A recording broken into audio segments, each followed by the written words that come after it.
오늘 하나님께서 우리에게 주시는 말씀은 신약성경 마태복음 10장 14절에서 15절 말씀입니다. 제가 받들어 읽겠습니다. 누구든지 너희를 영접하지도 아니하고 너희 말을 듣지도 아니하거든 그 집이나 성에서 나가 너희 발의 먼지를 떨어버리라. 내가 진실로 너희에게 이르노니 심판날에 소돔과 고모라 땅이 그 성보다 견디기 쉬우리라. 아멘. 기도하겠습니다.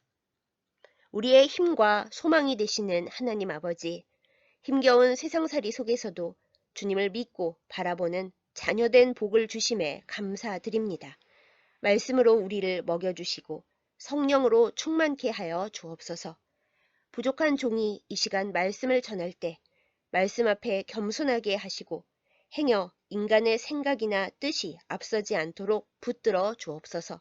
그리하여 이 말씀을 나누는 모든 이들이 주님의 위로 가운데 있게 하여 주옵소서. 세상의 악과 절망에 지지 않고 주님의 이름으로 승리하게 하여 주옵소서. 예수님의 이름으로 간절히 기도드렸사옵나이다. 아멘. 오늘 말씀 본문이 들어있는 마태복음 10장은 예수님께서 제자들을 세상에 파송하시면서 주신 명령이자 부탁입니다. 저는 이 말씀을 복음 전도자들에게 주시는 특별한 본문이라고 여겨서 일반 설교에서는 이 본문으로 말씀을 전해본 적이 단 한 번도 없습니다. 그래서 지난주에 기도하는 중에 하나님께서 이 말씀을 저에게 주셨을 때도 목회자로서 큰 슬픔과 상처를 가지고 사는 나에게 주시는 위로이자 명령이구나 라고 개인적으로 받았습니다. 설교 본문으로 정하겠다는 생각은 꿈에도 없었습니다. 그런데 이번 주에 말씀 전할 본문을 내내 생각하고 기도해봐도 오직 이 말씀만 떠오르는 겁니다. 하도 답답해서 하나님, 이 본문은 선교사님들 파송할 때도 쓰기 좀 쎄한 무서운 말씀인데요. 어떻게 일반적인 설교에 적용을 하나요? 제가 교육전도사 때부터 설교를 20년 넘게 하고 있습니다만 이 본문으로는 말씀을 전해본 적이 없습니다. 전할 자신도 없습니다. 라고 기도했습니다. 그랬더니 이런 음성이 들려오는 듯 했습니다. 어느 성경 본문이 특수 상황에만 쓰는 것이더냐? 너는 겸손히 준비하여 말씀을 전하라. 네, 그래서 저는 설교자로서는 처음 대하는 오늘 본문을 가지고 두렵고 떨리는 마음으로 말씀을 전하려고 합니다. 자칫 큰 오해를 일으킬 수 있는 본문이기에 신대원 시절 설교학 실기시험을 준비하던 때와 크게 다르지 않은 마음으로 오랫동안 말씀 앞에 엎드리고 깊이 생각하고 기도했습니다. 말씀을 전하는 저와 말씀을 받으시는 여러분, 우리 모두에게 우리의 논리와 상식을 뛰어넘는 말씀의 온전한 지혜와 위로가 충만히 임하기를 간절히 소망하고 기도합니다. 예수님께서는 하나님 나라의 복음을 전하라고 제자들을 파송하시면서 사랑과 자비가 넘치시는 주님의 평소 모습과는 많이 다른 말씀을 주십니다. 얘들아, 너희가 복음을 전하면서 어디에 가든지 누구를 만나든지 평안과 복을 기도해 주어라. 그런데 다니다 보면 복음을 듣지도 않고 오히려 너희를 괴롭히는 사람들이나 동네도 분명히 있을 거다. 그런 경우엔 거기서 나가서 너희 발에 먼지를 떨어버리면 된다. 복음을 받지 않고 너희를 푸대접한 그 동네나 그 집은 심판날에 소돔과 고모라 땅보다 더 고통스러울 거다. 아니, 십자가 위에서 피를 흘리며 돌아가시던 순간에도 저들이 지금 무슨 짓을 하는지 몰라서 저러니까 용서해 달라고 하나님께 간절히 기도하신 분이 예수님 아니십니까? 누가 오른쪽 뺨을 때리면 왼쪽 뺨도 대주라 하시고 원수를 사랑하라는 너무나 어려운 명령을 주신 분이 예수님이시잖아요. 아니 그러면 복음을 받지 않고 복음 전하는 일꾼들에게 못되게 군 사람들에 대해서도 한없는 용서를 베풀고 기회를 얻어서 꼭 다시 복음 전하라고 하시는 것이 예수님 성격에 더 어울리는 거 아닌가요?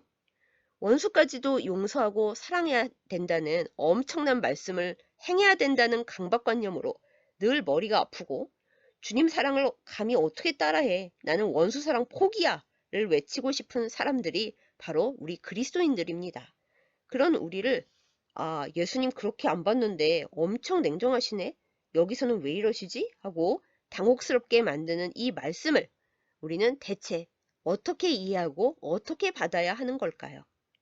여러분, 이 말씀을 앞뒤로 자세히 들여다보면 예수님께서 사랑하시는 이들을 세상으로 보내시면서 참 많이 걱정하시고 애달파하셨다는 것을 알 수 있습니다.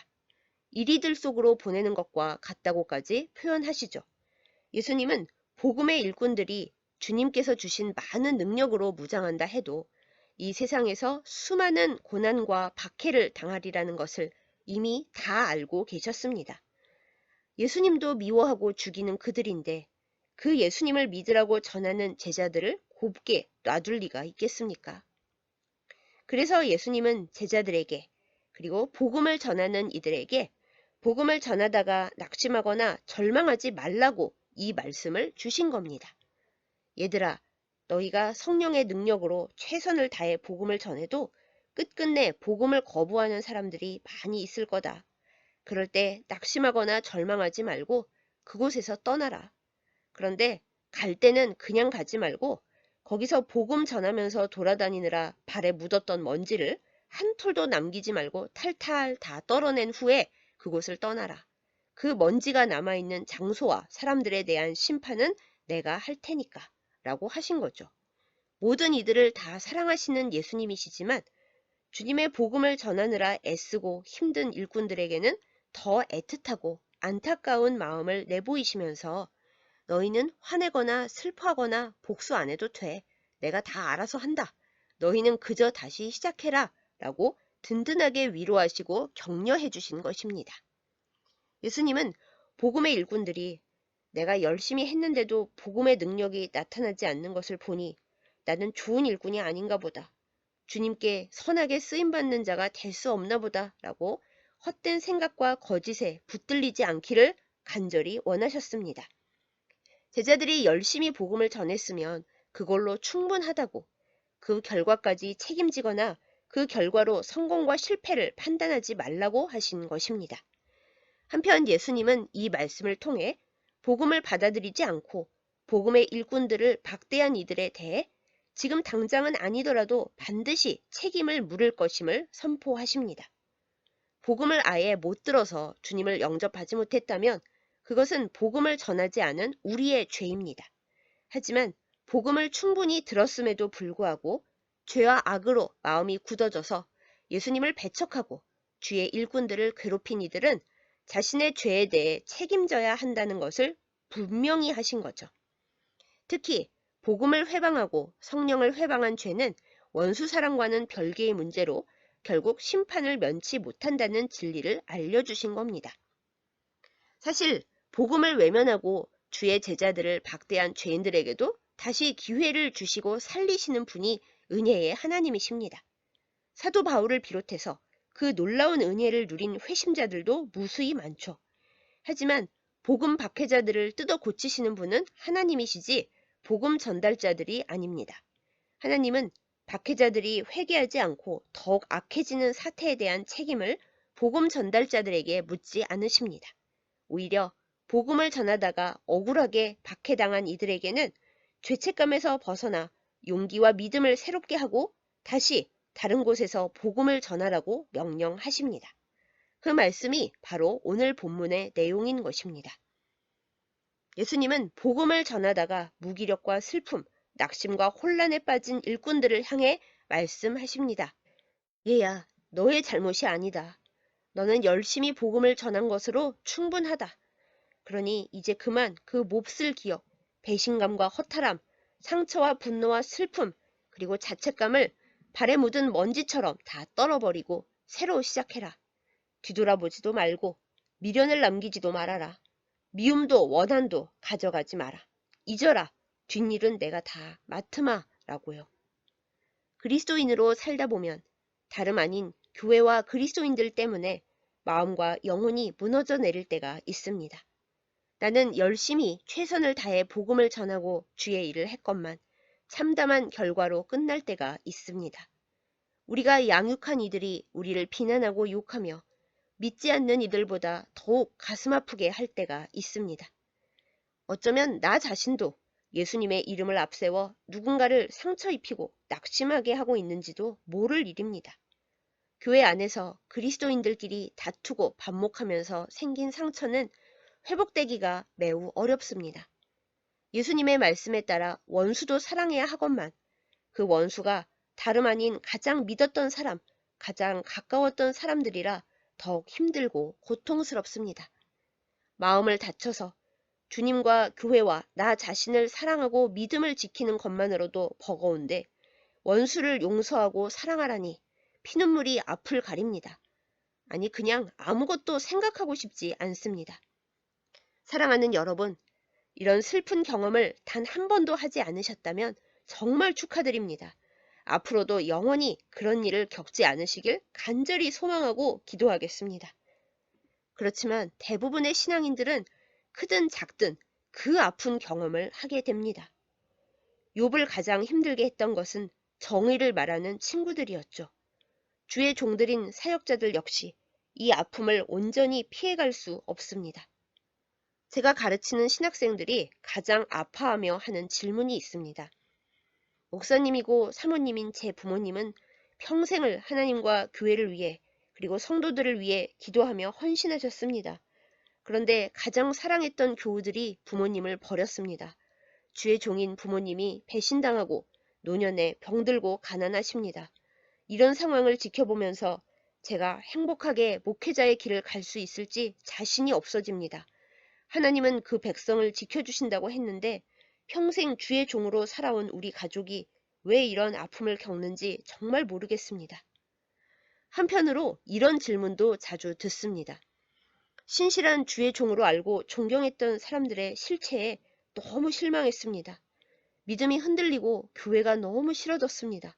하나님은 왜 저들을 벌하지 않고 교회가 오염되게 놓아두십니까? 믿는 이들이 시험에 드는 것을 왜 보고만 계십니까? 저는 이 상황을 어떻게 이해해야 할까요? 저는 그 학생들을 가르치는 선생님이지만 학생들의 마음이 시원해질 만한 답을 내어줄 수가 없습니다. 사실은 저 역시 평생 가지고 온 질문이기도 하고 최근 몇 년간은 저 자신이 괴로워하고 있는 문제이기도 하거든요. 20년을 섬긴 교회에서 설교를 잘하든 기도를 열심히 하든 그런 것은 전혀 중요한 문제가 아니고 운전을 못하는 여성 장애인이라서 목사로 적합하지 않다고 저의 존재를 부정했습니다. 20년간 교회의 거의 모든 일을 맡아서 책임져 왔는데 하는 일도 없이 그동안 사례비를 쓸데없이 많이 받아서 교회에 피해를 끼쳤다고 비난합니다. 그런데 사실 그 문제들 앞에서 제가 제일 견디기 힘들었던 것은 그들의 배신이나 비난이 아니었습니다. 내가 하나님의 종으로서 교우들을 제대로 양육하지 못했구나. 복음적인 삶을 사는 사람들로 변화시키지를 못했구나. 최선을 다했음에도 나는 엉터리 사역자였나? 그간 내가 해온 기도와 설교가 하나님께나 저들에게나 대체 무엇이었나 하는 자괴감이었죠. 그렇게 생각하는 저에게 하나님께서 주신 말씀이 오늘의 본문이었습니다. 발의 먼지를 떨어버려라. 하나님께로부터 이 말씀을 받았다고 말하기가 두려울 정도로 매우 강하고 거친 본문인지라 저는 지금도 이 말씀 앞에 그저 조심스러울 뿐입니다. 그렇지만 사랑하는 여러분, 여러분께 조용히 여쭙습니다. 혹여 교회에서 그리스도인들 틈에서 내가 열심히 사랑을 다했던 일들 때문에 마음이 상하고 믿음과 자존감이 떨어진 분들이 계십니까? 교회와 사람들에게 너무나 지치고 힘들어서 더 이상 얽히고 싶지도 않다고 생각하는 분들이 계신가요? 우리가 하나님 앞에서 진정, 믿음과 사랑과 정성을 다했다면 하나님께서 판단하실 때를 기다리면서 신발에 붙은 과거의 기억들을 먼지처럼 떨어버리시기를 간절히 기도합니다. 하나님은 우리가 잘하고 성공했다고 여기는 일들도 다 내려놓고 겸손하기를 원하십니다. 늘 새롭게 다시 시작하고 교만하지 말라고 하십니다. 상처와 슬픔도 마찬가지입니다. 예수님은 고향에서 배척당하셨고 제자들에게 배신당하셨으며 로마인이 아니라 유대인의 음모로 십자가에 달리셨습니다. 한번 설교하면 5천 명을 회심시키던 대부흥사 베드로도 예루살렘에서 감옥에 갇혀 처형당할 뻔했습니다. 사도 바울과 바나바는 유대인들에게 복음 전도를 방해받고서 발에 티끌을 떨어버리고 이방인들에게로 갔습니다. 우리가 아무리 큰 믿음으로 최선을 다한다 한들 예수님과 사도들보다 더 클 수가 있겠습니까? 내가 믿음으로 열심히 행한다고 나의 모든 일이 무조건 잘 되고 무조건 사랑과 존경만 받아야 한다고 생각한다면 그것이야말로 교만입니다. 믿음의 여정이 어떤 것인지 전혀 모르는 무지함입니다. 그래도 우리가 연약한 사람인지라 상처받고 낙심하며 완전히 주저앉을 수도 있다고 예수님은 이미 다 알고 계셨습니다. 그래서 미리 처음부터 말씀하셨던 거죠. 복음을 위해 열심을 다했는데도 배척을 받고 쫓겨난다면 모든 것을 놓아두고 아무것도 뒤돌아보지 말고 발에 티끌을 다 떨어버리고 떠나라고요. 뒷일은 주께서 다 책임져 주신다라고 말입니다. 이 말씀을 의지하고 따르는 여러분과 저이기를 예수님의 사랑 안에서 소망하고 간구합니다. 이스라엘 사람들은 이방인이 사는 지역을 다녀오면 반드시 옷과 신발을 깨끗하게 하고 나서 집으로 돌아갔다고 합니다. 그들의 죄와 더러움은 나와 아무 상관이 없다는 상징적 뜻이었다고 하네요. 절교, 요즘 표현으로 누군가와 손절할 때 역시 옷과 신발을 탈탈 터는 것으로 관계 청산의 뜻을 보였답니다. 예수님은 복음을 전하다가 상처 입은 이들을 향해 말씀하십니다. 복음을 싫어하는 이들과는 손절하라고요. 그들의 죄는 그들의 것이고 복음을 전한 이들의 책임이나 죄가 아니라고요. 그러니 떠나서 다시 일하라고요. 바울과 바나바가 그렇게 했던 것처럼요. 떨다라는 동사에는 세 가지 뜻이 있습니다. 첫째, 달려있거나 붙어있는 것을 쳐서 떼어낸다 라는 의미가 있습니다.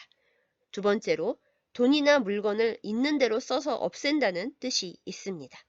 마지막으로, 언짢은 생각 따위를 없앤다는 의미가 있다네요.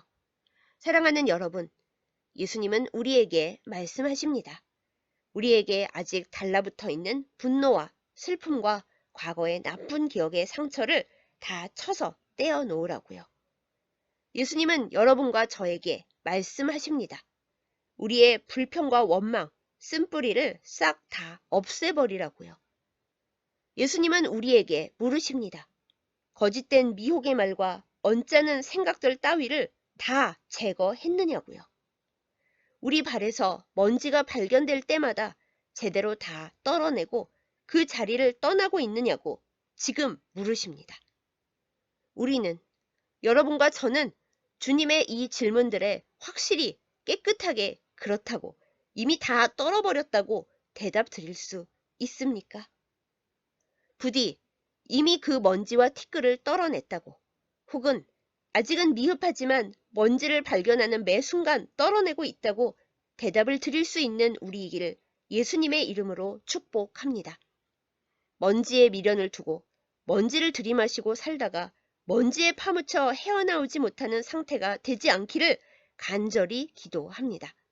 복음을 배척한 이들이 당할 심판이 소돔과 고모라 때보다 더할 것이라는 예수님의 말씀을 기억하면서 우리는 소금 기둥이 되었다는 롯의 아내를 떠올리게 됩니다.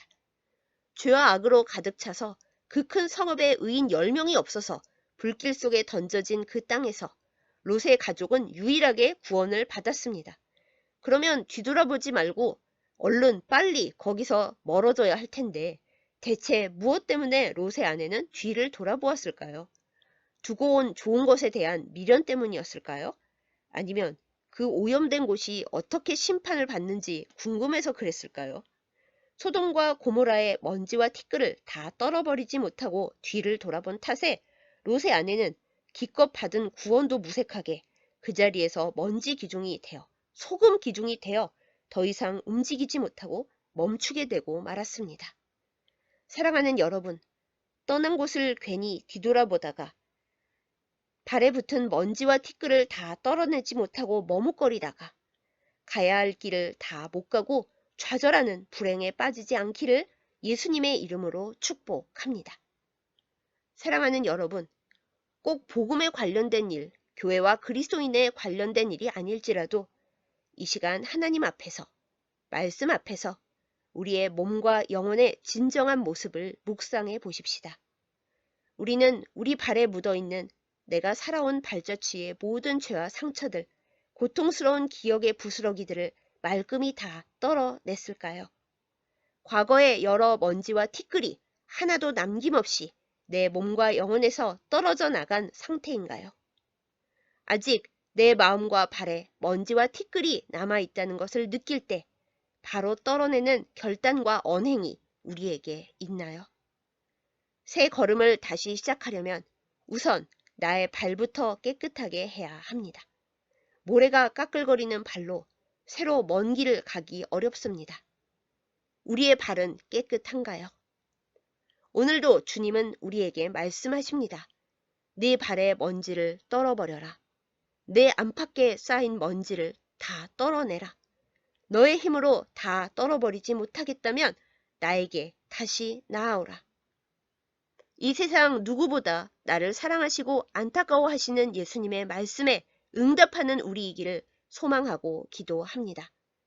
나를 더럽게 할 뿐 아무 유익도 의미도 없는 상처와 미련과 고통을 주님 앞에서 다 떨어버리고 새롭게 출발하는 우리이기를 예수님의 이름으로 축복합니다. 우리가 떨어버려야 할 먼지, 좀처럼 떨어내지 못하고 있는 그것은 무엇입니까? 기도하겠습니다. 이 세상 누구보다 우리를 사랑하시고 안타까워하시는 하나님 아버지, 우리의 영혼에 그리고 우리의 발에 묻어있는 먼지와 티끌을 다 가지고 주님 앞으로 나아갑니다.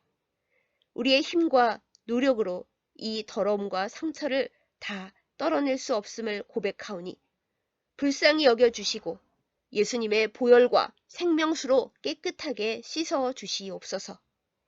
미련과 분노와 미움, 슬픔과 실망, 고통스럽고 끈질긴 우리의 모든 상처들을 근원부터 뿌리 뽑아 주시옵소서. 그리하여 더 이상 먼지투성이로 살지 않고 죄의 자리를 떠나게 하여 주옵소서.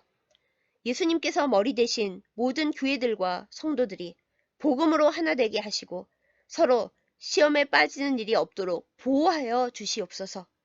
복음이 전해지는 자리마다 성령의 역사가 이루어지게 하사 주님의 사랑을 저버리고 멸망의 길로 가는 일이 절대로 없게 하여 주옵소서. 하나님 아버지, 문희경서 교회를 위해 간구합니다. 하나님의 사랑을 받고 그 크신 사랑을 전하는 복음의 통로가 되게 하여 주옵소서. 주의 소유된 백성들을 살리는 데에 선한 도구로 사용하여 주시옵소서. 교회를 위해 기도하며 헌신하는 주의 백성들을 지켜 주옵소서. 어려움을 당할 때 낙심하여 뒤로 물러가지 않게 하시고 발에 묻은 모든 먼지를 떨어내고 주님과 함께 믿음으로 나아가게 하여 주옵소서. 하늘의 신령한 복과 땅의 기름진 복을 충만하게 부어 주셔서 주님 앞에 강건하고 평안하며 이 세상에서 승리하게 하여 주옵소서. 오늘 거룩한 주일에 함께 예배하며 기도하며 말씀을 나누는 주의 백성들 가운데 주께서 성령으로 임하여 주셔서 크신 사랑과 위로를 부어 주시옵소서. 사랑의 보혈로 우리를 씻어주시고 늘 우리를 위해 간구해 주시는 사랑하는 예수님의 이름으로 간절히 기도드렸사옵나이다. 아멘.